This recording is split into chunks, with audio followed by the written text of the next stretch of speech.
Hi, this is Andrew Aversa, and today we'll be looking at the new Shreddage 3.5 update for our entire line of Shreddage guitars and basses. If you've used our recent Shreddage 3 Telos release, you've already seen this engine in action, but as of today, we've brought it to everything else. Let's jump in and see what's different, using Hydra as an example. With your feedback in mind, we've cleaned up the main page, getting rid of controls that were less important, and moving some to the advanced page. We've also consolidated the number of tabs, and moved all articulation-related controls, including mapping, to this Articulations tab, and there's no longer a separate one at the bottom. If we take a look at the old Shreddage 3 engine, using Jupiter as an example, you can see how much more cluttered it looked in comparison. When you first load up an S3.5 guitar or bass, you should give the Performance Style menu a try first. Selecting a style will change the engine settings automatically to be best suited to the kind of part you're writing, to help your virtual performances sound as realistic as possible. And the best part, it only takes one click to switch.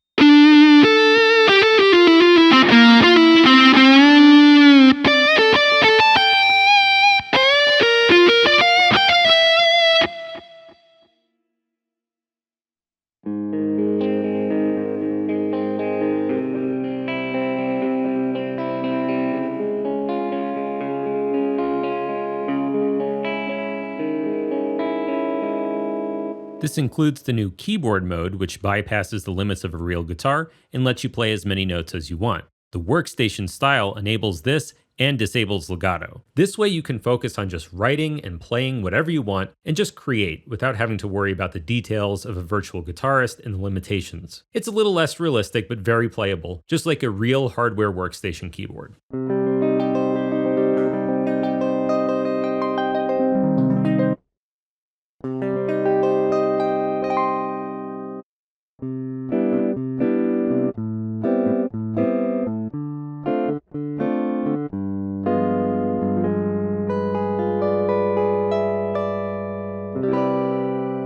Next, let's look at the Articulations tab, which has changed quite a bit. This is where you can tweak and remap any articulation. Now, this is really important. We've made it so that key switching is the default mode for all guitars and basses. And we've made the key switches as consistent as we could, keeping in mind that some guitars have slightly different sets of articulations, and their pitch range is also a little bit different. The exception to this key switching mode is the sustain articulation, which has rakes on the high velocities, and if it's available, a pinch squeal on the very highest.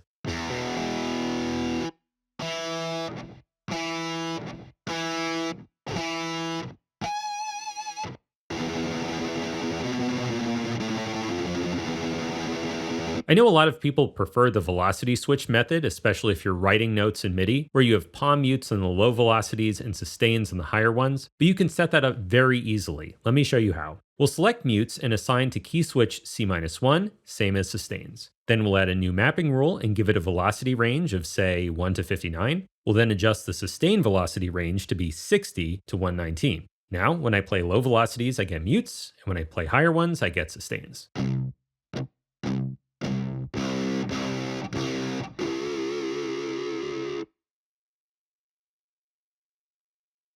You can repeat this for power chord sustains and mutes if you want, and then you can resave your NKI or save a snapshot.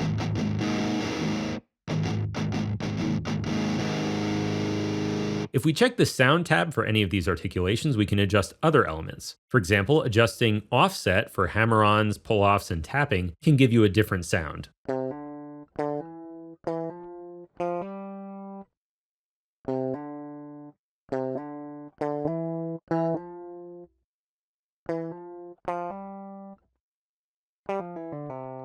These velocity tables will show up for articulations that have different dynamics or mute layers. Let's say we don't ever want to hear the low dynamic sustain. I can redraw the table like this, so it's just the middle and high dynamic. Or for palm mutes, maybe I want to hear mostly the really muted layers unless I'm at the very top of the velocity range. I can set that up like this.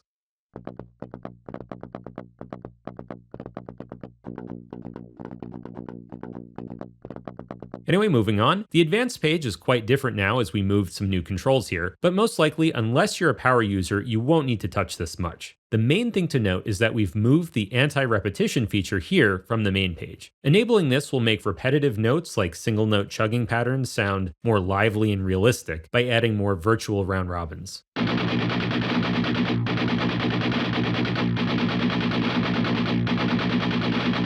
Finally, in console, the layout and functionality are the same, but we've added new pedals and effects here. Let's hear the new Galloy reverb and replica delay in action.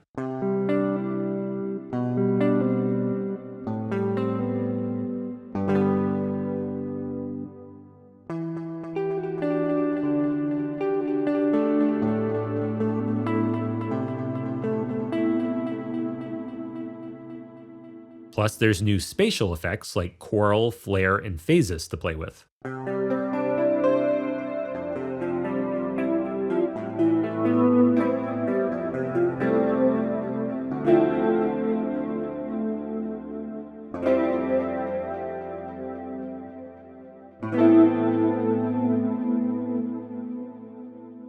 If this all sounds good, then finally, let's talk about how to actually get and apply these updates. If you already own a Shreddage 3 guitar or bass purchased before this video was posted, here's how to update to Shreddage 3.5. Open up your Pulse Downloader application and check for your guitar or bass in your library. You'll see the Update Available banner on it. Click that banner, and on the next page, select Update to the latest. You'll get a notification when the update finishes downloading.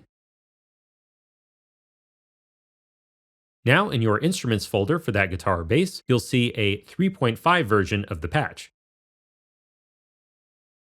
Now, this next part is really important. If you have an existing project with a Shreddage 3 instrument loaded, it does not automatically update in that project. It is not affected. We set it up this way so that your current projects would not be changed. If you want to apply the 3.5 updates in an existing project, you have to manually load the 3.5 NKIs. You could do this on a new instrument track, for example. But because things like the default articulation mappings and performance styles have changed, we strongly recommend leaving the old versions in place so that your old projects sound exactly the same. This way, you can copy and paste your MIDI to the 3.5 track, but you can always fall back to the original version if you need to. Anyway, this wraps up a look at Shreddage 3.5, which is available now via Pulse for all Shreddage 3 guitars and basses. We hope you enjoy this update, and we really appreciate all of your feedback since 2018 on the Shreddage 3 series. Keep those comments coming. This has been Andrew Aversa, and I'll see you next time.